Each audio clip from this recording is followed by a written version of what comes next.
Baik, alhamdulillah. Saya sok kenal banget panggilnya Pak Sani. Ya ampun, beliau ini adalah presiden director dari PO-SAN ya. Ini adalah yang sudah memiliki SR Ultimate yang ada di belakang saya ini, yang kemarin baru aja launching di hari pertama. Boleh berikan tepuk tangan dulu dong. Siapa yang suka naik PO-SAN? Ayo. Nanti beliau bakal bagi-bagi tiket gratis naik PO-SAN, ada 1000 biji, ada 1000 biji. Oke.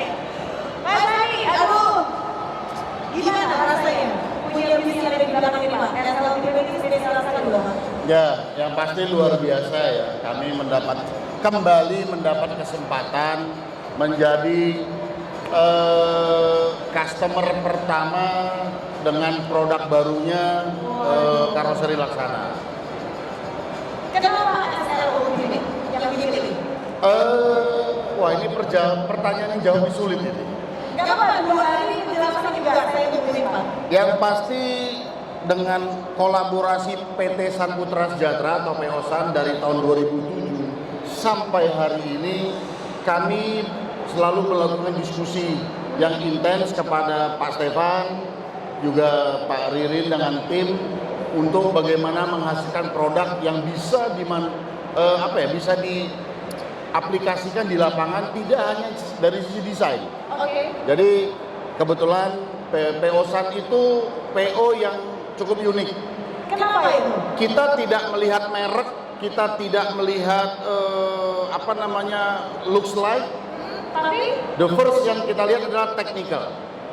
Spesifikasi. Yang paling crucial sekali Betul, dalam betul. berbeda. Ya. Terutama ya. Betul. Karena rute yang kami jalankan itu cukup panjang. Hanya salah satu rute kita itu yang paling pendek kurang lebih 700 kilo sekali jalan. Itu berarti kira-kira Jakarta mana? Jakarta, Surabaya, Bali. Oke, Jakarta Bali. Ya, itu ditempuh sekitar 18 jam. Wow. Dengan jalan yang bertikungan, naik turun, ya lengkap lah. Dan ada rute lagi 2.400 kilo sekali jalan. Itu luar Jawa pasti. Hah? Luar Jawa. Dari Riau sampai ke Jawa Timur. Wow. Nah, artinya kami membutuhkan kendaraan dengan durability yang cukup. Betul sekali. Ya kan? Jadi sebenarnya intinya adalah simple. Kita menjadi pengusaha itu bukan pengusaha yang bisa membeli, Tapi, yang bisa menggunakannya dengan baik. oke. Setelah kita menggunakannya dengan baik, bisnisnya akan baik. Ya, kita harus fair lah ya. Hutangnya terbayar, kreditnya terbayar, maintenance-nya bisa kita penuhi, employee bisa kita kasih gaji yang layak, sehingga bisnisnya bisa sustain. Oke, jadi kita harus memilih kendaraan yang memang durability-nya bagus supaya bisa untuk memenuhi semua tadi itu ya. Spesifikasi. Oke. Jadi mulai dari chassis dengan fiturnya, body. Jadi Laksana dari tahun 2007 sampai hari ini kami PT San Putra Sejahtera atau PO-SAN selalu melakukan ya, kalau dulu kami sempat dapat award dari Laksana, Bu Chandra, critical customer lah. Jadi bahasa jeleknya itu customer paling cerewet. Oh iya, kasih pasukan gitu. Ya, paling cerewet. Jadi titik by titik body bus ini sebelum dilakukan diproduksi, ya itu didiskusikan kepada kami. Jadi saya dengan Pak Stefan, dengan Pak Kusririn, Om Riri, kita diskusi, kita bahas, kita lihat. Karena simpelnya gini Mbak, karoseri Laksana itu hanya membuat, saya menghancurkan. Loh, dengan menggunakan barang ini jadi rusak kan? Artinya saya hancurin. Nah, jadi saya tahu supaya hancurnya agak lama harus gimana. Yes. Nah, jadi itu yang kami kolaborate kepada Laksana. Dan alhamdulillah yang sangat saya apresiasi, Laksana sangat-sangat welcome akan semua itu. Nah, saran pasukan kritik tersebut yang membuat Laksana akhirnya jadi punya customer yang loyal ya? Ya, betul. Karena sebuah industri, ya let's say karoseri itu bukan membuat karoseri atau produk yang hanya bisa enak dilihat, tapi harus membuat sesuatu yang bisa dimanfaatkan dengan optimal dan maksimal. Artinya itu yang saya bilang tadi, durability. Nah ini yang sangat penting. Sementara sebuah bus itu pada saat dia berjalan ada beberapa momen yang terjadi. Ini ngomongnya jadi terlalu apa ini? Ini jadi berat nih. SKS-nya jadi tinggi nih. Jadi di sebuah bodi itu kan terjadi namanya momen twisting, dumping, rolling, vibrasi. Nah, itu yang harus diperhitungkan. Kita tahu Republik kita ini kan baru dalam proses pembangunan. Jadi kami khususnya di Sumatera, jalan kami masih banyak berliku dan kondisi jalannya sesuai seperti surat kabar, tempo bagus, tempo jelek. Nah, ini yang kami harus absorb. Karena nggak tahan kalau mobil kreditnya belum lunas, bodinya udah patah semua. Karena jalannya. Yes, itu tadi saya bilang. Pada saat dia menikung dengan dimensi yang panjang, dengan rear overhang, wheelbase yang panjang, lebar jalan sehingga derajat tikungan yang kecil, kepalanya sudah belok ke kiri, buntutnya masih lurus, begitu kepalanya belok kanan, buntutnya baru belok kiri. Nah, terjadi momen twisting. Nah, pada saat dia setelah twisting, mobil itu dia rolling, dia nikung, terjadi gaya rolling. Terjungkal. Nah, jadi memang banyak hal yang ada di dalam bodi sebuah bus itu, banyak momen yang terjadi. Nah, itu yang kami perhitungkan. Berarti benar ada kata-kata jadi pengusaha juga harus yang bijak juga gitu ya? Oh ya harus. Berarti nggak cuma pengusaha harus bijak, penumpangnya juga harus sekarang bijak juga. Begini Mbak, kalau konsep kami, kita berusaha, ini kan bus ya, kita bicara bus. Kalau kami berpikir, kami melayani sehingga menjadi bisnis. Bukan bisnis dengan melayani, itu terbalik. Kalau kita bicara bisnis, the first thing is money. Money is margin, cuan. Kalau kita sudah bicara keuntungan, kita mengabaikan yang lain-lain. Tapi kalau kita bicara serve, melayani adalah serve. Kita tidak bicara nantilah nggak mau margin mau apa. Layani dulu dengan baik, layani dengan optimal. Ya kan? Yaitu tadi dengan karoseri yang baik, dengan kru yang tepat, kru yang dengan gestur yang baik, uniform dan segala macam. Kita kan customer akan memilih sendiri ya. Yes. Nah, pada saat customer pelanggan merasakan baik, dia repeat, dia naik lagi sama kita, baru terjadi bisnis. Gitu. Oke, itu dia. Nah, tapi hari ini kita mau bicarakan mengenai gimana sih jadi penumpang yang bijak. Karena nggak cuma pengusaha juga yang harus bijak ya. Biasanya kalau pengusaha itu kan mereka harus membuat atau memberikan suatu servis yang bagus untuk customer-nya supaya nanti mereka tetap akan selalu naik bisnisnya tersebut gitu. Jadi nggak cuma ambil keuntungan aja, tapi juga harus melayani dengan hati. Ada kenyamanan yang diberikan gitu, ada keamanan juga yang mereka pertaruhkan di sana gitu, membuat orang-orang atau customer penumpang ini jadi percaya. Nah, tapi masalahnya dari penumpangnya sendiri ya kan rasanya nggak fair. Kalau dari pengusaha ini udah merawat baik-baik bisnisnya, tapi dari penumpangnya sendiri kayak nggak mau ikut, kasarnya kayak memiliki gitu ya Pak ya. Nggak mau ikut memiliki, nggak mau ikut menjaga juga, bis dicoret-coret, ya kan? Atau ada apa di kaca film digores-gores dan lain sebagainya gitu. Itu kan rasanya kayak kurang bijaksana sekali sebagai penumpang gitu. Nah ini tuh sering banget ketemu ya Pak ya.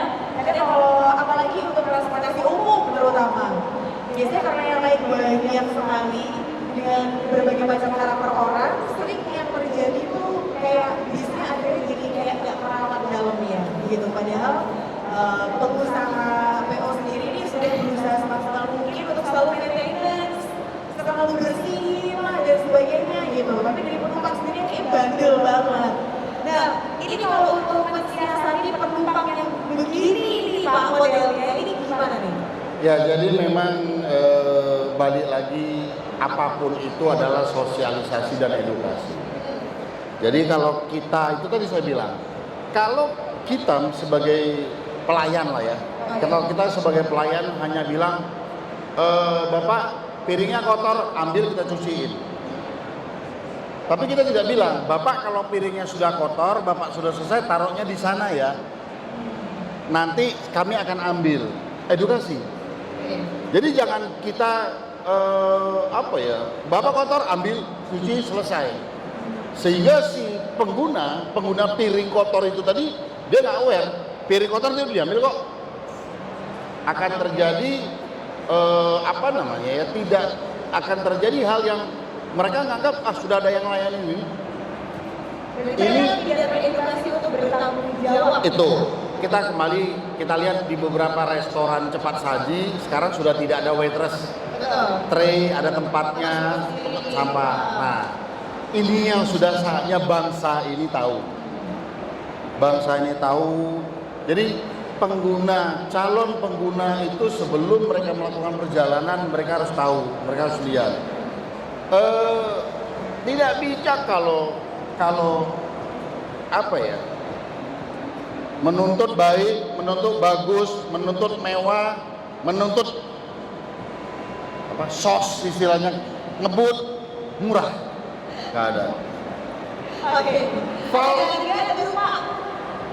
Orang tua nenek moyang kita itu sudah ngomong ono rupo ono rego. Iya, benar. Ada harga ada rupa. Jadi you pay what you get what you pay.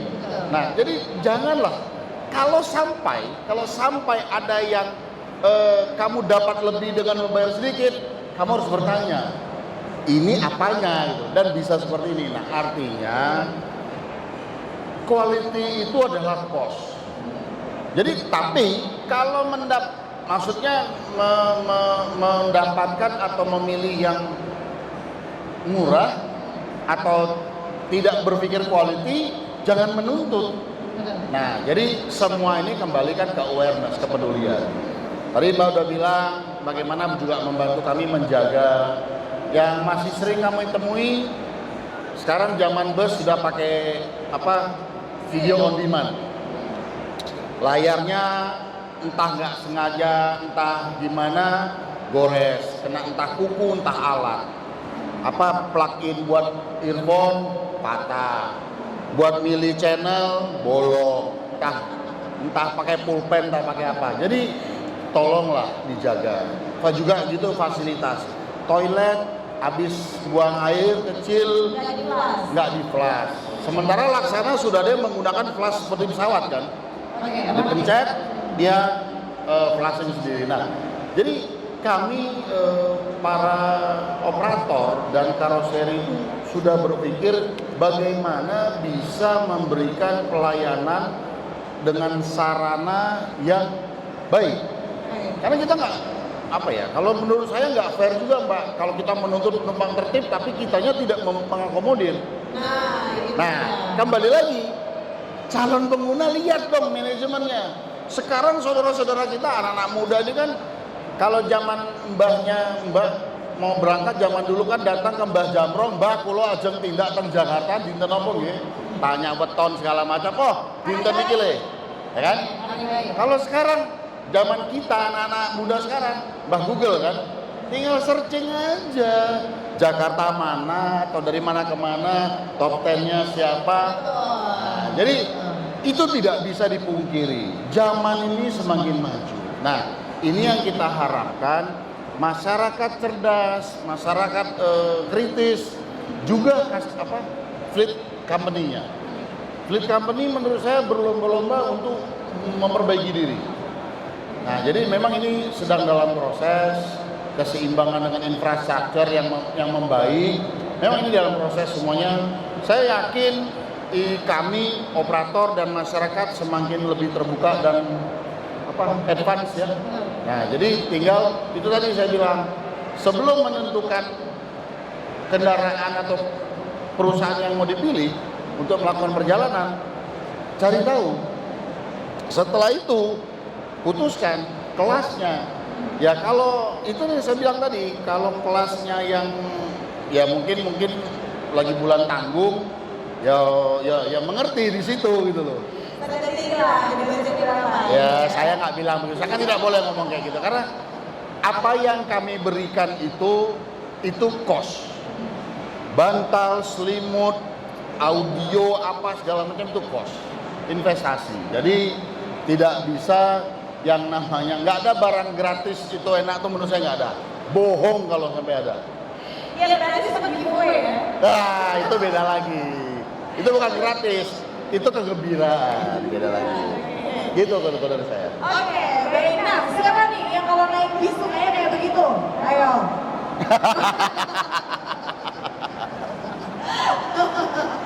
Terus abis itu bawa spidol gitu, tulisannya Rio love siapa gitu. Kalau enggak siapa? Sami was here. Gitu. Aduh, ya ampun, zaman kapan? Coba ya masih kayak begitu. Jadi itu dia ya, kalau kalian menuntut pengen naik bis yang bagus, bis yang bersih ya, kalian pun juga harus punya rasa tanggung jawab untuk ikut merawat gitu loh ya. Karena yang naik bis itu kan gak cuma kalian aja, ada banyak orang.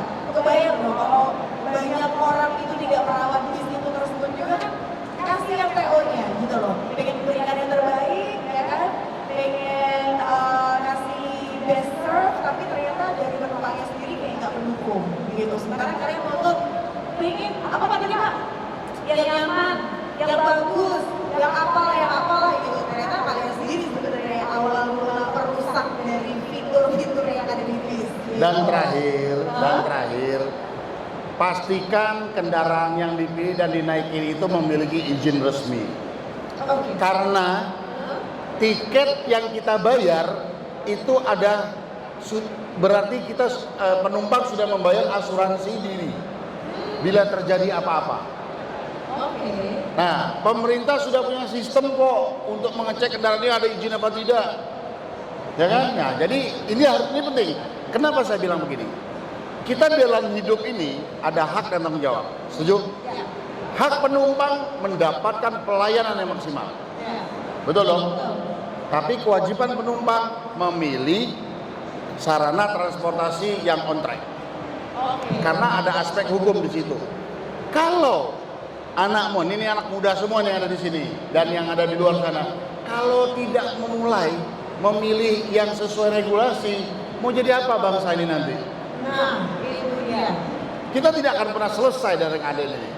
Kadang orang suka bayar yang kurang-kurang, yang ilegal-ilegal. That's why, makanya saya bilang, dia bisa murah karena apa? Pasti ada yang diloskan. Setuju dong? Ya kan? Jadi pasti ada yang dikorbankan, entah itu safety, entah itu quality, entah itu regulasi, pasti ada yang dikalahkan. Oke. Jadi setuju ya kalau pingin naik bis yang bagus, menuntut bis yang mewah, bis yang nyaman dan sebagainya, kalian sebagai calon penumpang juga harus bijak ya. Gak merusak, ikut merawat, ikut bertanggung jawab, ikut menjaga bis itu supaya kelangsungan hidup dari bis tersebut juga masih panjang. Besok lagi kalian masih bisa naik bis itu dengan keadaan atau kondisi bis tersebut masih bagus gitu ya. Setuju ya? Setuju. Oke. Baik, kalau begitu saya mau umumkan untuk pemenang giveaway ya yang sudah ikutan di Instagram kita. Apa nih Pak? Tiket. Wah. Jakarta Amerika. Wah, saya belum sampai sana. Oh, belum sampai sana. Siapa tahu ya kan? Ya, kalaupun Tuhan merestui, tapi nggak mau juga saya. Coba. Ini Kita ada merchandise dari Laksana dan juga dari Pelausan. ini untuk ada nama ya? Hari Muhammad ada namanya. Sorry. Oh, ini Mas Budi. Untuk Mas Budi Santoso. Ya. Oke. Ini Mas Givari. Ya, Muhammad. makasih ya. Boleh Siap. foto dulu Bapak? Di Siap. tengah mungkin. Oh, Iya. Pak Sani ini sukanya deket sama yang cantik-cantik aja. oh enggak. Hah? Oh, miring, sebelah sini, miring. Pak, sebelah sini, biar kelihatan bisnya. Oke. Oke. Laksana dulu. Ini dong, L dulu, oke. Yang tengah dulu.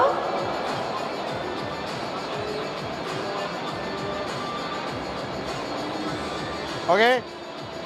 Oke, boleh berikan tepuk tangan dong untuk pemenang giveaway kita. Ya, kasih Mas makasih. Budi, juga Mas Budi Makasih, Mas. Saroso. Ya, makasih. Terima kasih. Mumpung masih ada Pak Sani di sini, ya kan? Beliau akan menjawab semua pertanyaan kalian, ya. Apa aja pokoknya berhubungan dengan transportasi darat, terutama bus. Jangan pesawat ya, karena beliau ini pengusaha bus, oke? Oh, langsung loh. Wah, Bapak ganteng banget pakai baju hijau, Pak. Sini, Pak. Sini, Pak. Sebelah sini, Pak. Lo kok duduk? Kamu saya berdiri kalau Pak duduk. Sebelah sini loh, Pak. Biar kelihatan di kamera. Oke, namanya Pak siapa?